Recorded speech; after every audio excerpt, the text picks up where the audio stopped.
Hey, what's good, everybody? My name is Alckemy. Welcome to the channel. If you have been enjoying the MPC live content without owning an MPC Live 3, then stick around because we're going to be talking about it some more. If you didn't know, I am somebody that has had the previous MPC lives and recently swapped that stuff out for some other gear, but I've made lots of videos kind of like this one showcasing how to do things like neurobass and drum design inside of the box without any external processing.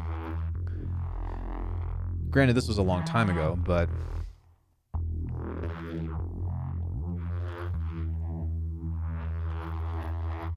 I also have an old masterclass on how to make halftime beats on the MPC live that I would suggest checking out just for learning purposes. It's a little bit outdated. I wouldn't say that the music is great, but all things aside, I'm somebody that has spent a lot of time with this box, and I wanted to talk about why I am still reluctant to hop back in, as cool as the brand new update is. So for one, the brand new pads are something that are very exciting because it's kind of like the MPC version or the MPC take on something like MPE. The fact that you have 4 different quadrants to be able to trigger different, not only samples, but also different triggers of the sample. I'm curious to know if you can do a reverse. That would be a big deal for me. But having those different parameters really helps build where I would use this as something like a sketch to a much higher level. And to me, that would be maybe not an equivalent, but a very close comparison to something like the Digitac 2, which has what's called sample locking, to where you can program your steps and then just hold the step, change the sample, and then you can use a completely different sample loaded up within that. That's something that has really won me over with the Electron stuff as a means of how fast it is to sketch a beat on this and how easy it is to get everything going. The thing about it is that I've already done a comparison video between all of these different devices, groove boxes, and whatever, so I'm going to try to give you the TLDR version. But long story short, I feel like the MPC Live 3 wants to be a DAW that's not a DAW, that has a few different things holding it back. And we're going to talk about that now. Sorry if it took me this long to get there. So the first thing is that there are only 4 inserts still. And while you technically have more than that if you're just doing straight up sound design, each track in itself only has 4 inserts. If you have a drum group, then every pad can have 4 different inserts, and then you have the group thing. But if I'm wanting to work with plugins, then it goes, I think, plugin / track, then it goes into master, then it goes into submixes, and you can have a bunch of submixes, but you can't send the submixes into other submixes. You can only send them out in parallel. For someone like me, I would prefer maybe 8 inserts. And even though I've done things like this with 4 and made it work, I still think that it would be better to have access to a couple of more plugins that I can really get down and dirty with for better audio quality. The thing is like they've added cool things like the Air Visual EQ4. In a perfect world, I would have wished for something like 8, but they added a really great feature called the MPC Pro Pack or whatever, to which there's basically global modulators built in now. So let me back up a little bit here and see if I can pull this video up. I'm gonna talk over this while I wait to skip for this in silence. But if you look and skip ahead, shout out to Tefty Music Tech over here, to this guy. Let me see where this is. You'll see that now there are 16 envelope followers, and I'm not sure, but I think that each one has its own LFO built into it. And even if it's only one, still having a global modulator that you can have a bunch of different things assigned to on the matrix table makes things like this a really big deal. I'm also hoping that you can change these different modes, and if not, they do have this other version which I would not pay $100 for, but you have the multi-band filter bank, so where you can add, a lot of different filter things to this. The issue with it is that it still takes up a slot, and so if I'm taking up 2 slots because an EQ only has 4 different bands, then I have space for a clipper, and then I have space for distortion maybe. Now you can use something like the Airfill or the Flavor Pro, which has, I'm trying to see if we just have a nice full picture of this. It's where you've got a few more things, but even still, it's not quite where I want it to be. There's also another thing that you can spend $100 on, to which I believe that Flavor Pro is included, but you have the sprite effects, which this actually has access to more modulation here. So this says wow, this has flanger on it. I'm pretty sure that there's more than likely also a phaser built into this, although I wouldn't know. I'm sure if I actually click on this, then it will give me a breakdown of what all of the effects are on here. Let me see. Effects palette, what they're saying. I don't care about that. I just want to know what effects are on here. Here we go. 2 modulation slots between flutter, wow, tremolo, and auto pan with rate drift stereo in the other. And the second slot between chorus, multi-chorus, phaser, and flanger with rate. So you can actually have a multi-chorus and a phaser and flanger on here. You can have a phaser slash flanger on an individual slot, but you see what I'm saying? It's just cluttered, and it's like, come on, that doesn't need to exist. The MPC Live 3 has an 8-core CPU and 8 gigabytes of RAM, which is like 4 times the power, I believe, of the MPC Live 2, which is the last MPC that I had. And so the omission of that is kind of just like, ah, man, what a bummer. The other thing that I'd really like to see with this, outside of 8 EQs, is scale and shift. And so I don't think that they're ever going to add that. And looking at this, I'm trying not to judge a book by its cover, but I don't think that you can change the high pass and the low pass. I think that it's just there. I think that you can't even change it to a shelf if you wanted to. So it's cool. I'm glad that it exists, but you could also just use a double notch as a filter, I suppose, and get some equally interesting results. Well, maybe not. Over here it says advanced features like peak notch, bandpass, and high and low pass filters. So, I mean, if you can change the EQ bands and all that, that would be really awesome. I would most likely just do probably 3 peaks and 1 notch. But again, unfortunately, I don't have it, and we'll have to see. If somebody can answer this question for me that has the MPC Live 3, please give me all the details in the comment sections, because this is more so just meant to be a discussion as opposed to me condemning something in stone. It's just why I'm reluctant to, buy back in. The other thing is that I don't want to pay for, $1,700 only to have to pay more for these other expansions, right? While these are cool and they're interesting, I don't want to do that, which leads me to my second thing that I feel like this is still missing, which is the instrument plugins. Now, the tube synth is pretty cool, and there's some other synthesizers that are in here that are decent, but as of now, there's no way to have the FM synth only uses sine waves, from what I believe, or from what I remember. Let me double check. I'm pretty sure that OPX4 only uses sine waves, which OPX4 is cool, don't get me wrong, but I kind of wished that it had more, so to speak.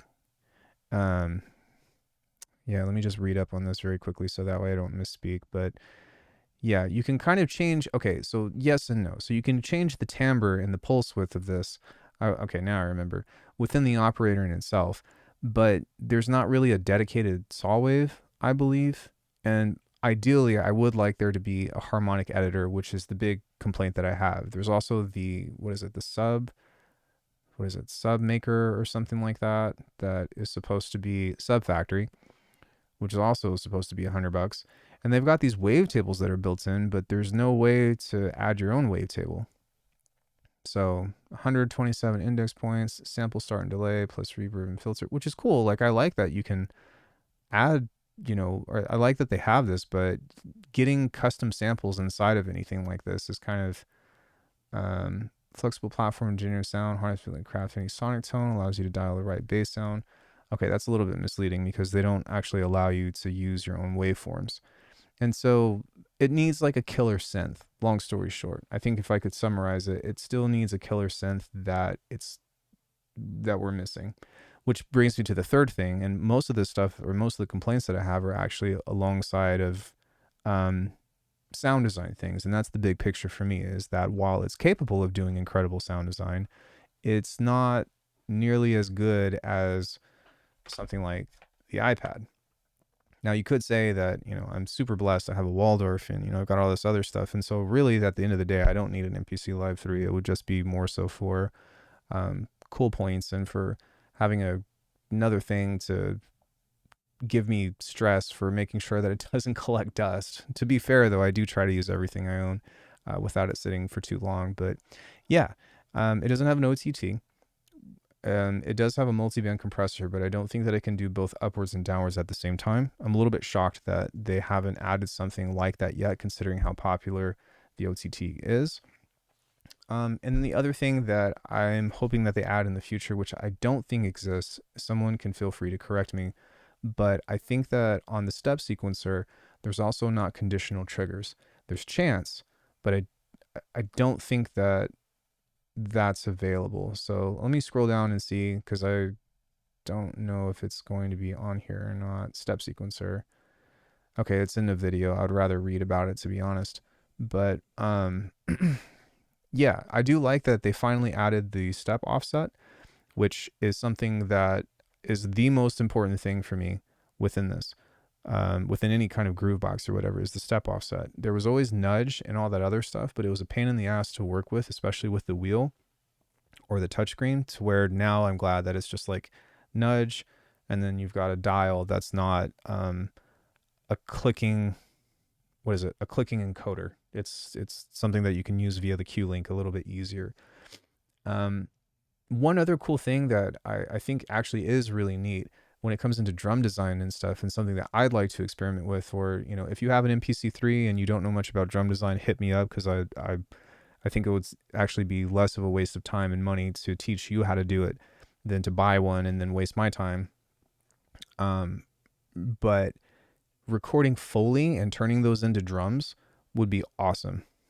And even doing maybe like layers and then bouncing that as a sample or something like that. But the utilization of the drum machine, which I've made quite a few videos on how to beat your drums up and stuff in all different kinds of platforms, but taking, you know, like a table smack, turning that into a kick from the mic, and, you know, adding effects to it or whatever, which goes into the effect problem, and changing that into something that would be a capable drum for, you know, just making everything within the box. That's what I would love to do with a device like this. And we're close. We're so close. But the price point is a little bit steep for me. I could figure it out, but it's not really something that I'm like, man, this is a big game changer, to where it's really going to introduce me to new discoveries that I haven't already done with other devices, I think is the best way to say that. Does it look super fun? Absolutely. But it needs a lot of sound design things for me. That's the biggest thing.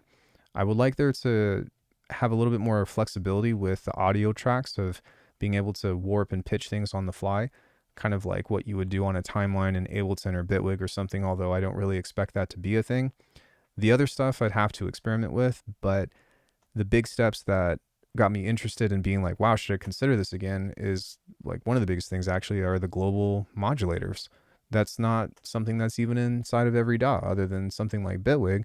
But with the envelope follower, you could grab a high pass, take the fundamental of a snare, take the envelope follower and make it go poof, and like push up the fundamental, send that through distortion, then clip it at the end, and just like, ta-da, there you go. You've got some really nice sounding transients without even needing a transient shaper at that. But you get what I'm saying? It's just kind of some of those things that I'm like, man, this could really use just a little bit more of a push. And I do believe that at some point down the road, 10 years, 15 years, whatever, the MPC will find itself moving out of limbo and being like a fully fledged, dedicated, let's say, DAW. That's not a DAW. A DAW that's out of a computer, for more advanced and more modern styles of, let's just say, bass music, because that's the kind of stuff that I make. Feel free to check out my music. I've got a lot of it, but it's also still really good, and always was great, for the hip hop producers, for the house producers, for the sampled electronic music style of things. It's great for people that do the finger drumming. It's great for things that are like, hey, you can take all of the professional sounds and put it in the box and then sketch a track with it. And that's just kind of the identity crisis that I feel like the MPC Live started within itself, of wanting to do all of these things. Whereas I feel like the older MPCs and all that, the limitations, even the limitations of the Digitac 2, kind of hold it in check, for it being like, don't try to do all this stuff. Like, just appreciate it for what it is. I love that it's like pushing for those new features and adding those things, but it's kind of strange in the way that it's doing that. It's like kind of pushing it into that struggle of not being able to keep up with things like an iPad. It can absolutely keep up with something like an Electron, Digitact. But as far as sequencing goes, I don't know if you all have ever experimented with this or not, but I think that it's pretty advanced compared to doing something like this to the brand new sequencer that they've added, or the step sequencing workflow that they've added previously, which I think was actually a lot more bare bones. So the last thing that I hope that they add is a change to the automation to where you can do points as opposed to just steps, where you can have really fine steps in between, but it's all non-interpolated to means it's never smooth. It's never completely smooth. It's all little tiny jumps. And it was always noticeable for me. And that was something that really grinded my gears. The automation workflow would be great if instead you just have different points that you can add and drag one up or down. So that way, or even add curves to with like a double tap or something like that, because that would really help evolve the expressiveness of those things that introduce change over time. But all in all, man, like I said, I've spent a lot of time with this device and I still know it in and out. I could open up an MPC Live 2 right now and get to work if I wanted to, but what really pulled it away from me was that it wanted to do more than, let me say this, I felt like it was biting off more than it can chew. And now that it's got a lot more power, those setbacks that were previously holding it back haven't been remedied yet for me. I think that it's going to get there at some point, and then maybe when it gets there, I'll reconsider. But until that happens, I'm still kind of like, it's not quite there for me yet. If Akai sees this and you all want to send me one and you want me to cover some content or make some demos over this, I'd be more than happy to. Or if you're in the comment section like, yo, man, I really want to see some MPC stuff from you, let me know. But I'm kind of at the point where I've covered everything. You want to know about drums, bass, production, pads, strings. I've like covered everything that I know how to do on the channel except theory, because theory is not my thing, even though I know some. But right now I'm kind of just in the place where I just want to talk about music stuff and have some fun. And if I learn something new, then I'll make a tutorial on it. Let me know your thoughts in the comment section. Again, I apologize for not actually having one in front of you to make these considerations or these complaints, but I think it's a good consideration if you're somebody that's in my shoes, that works primarily in the DAW or even has experience with an iPad, and being like, man, is this really for me? Like, do I have that budget for one? But also, is this going to provide me a unique experience to making music that I'm going to be happy with? You got to really start to, reason with that gas. You know what I mean? That gas is the addiction to novelty. And as music producers, part of the novelty addiction is the inspiration that we get. And so I'd warn everybody of not saying, hey, don't go out and buy this by any means, because I think it's still a great product, but more so of a matter of really take the time and consider what your workflow is actually in need of versus new toys that you want to mess around with. Or you could always just choose to spend time with your dog, since she loves to interrupt your videos anyways. Isn't that right? Could you all like the video for Jersey? I'm sure that we would both appreciate that. It helps me pay my bills. You can also check out Alckemy.com, where I have lots of really great sounds, OG snares and kicks and all that other stuff for sale. Demos on everything, because I would never expect you to buy something out of good faith. Have a good one, y'all. I will see you in the next video.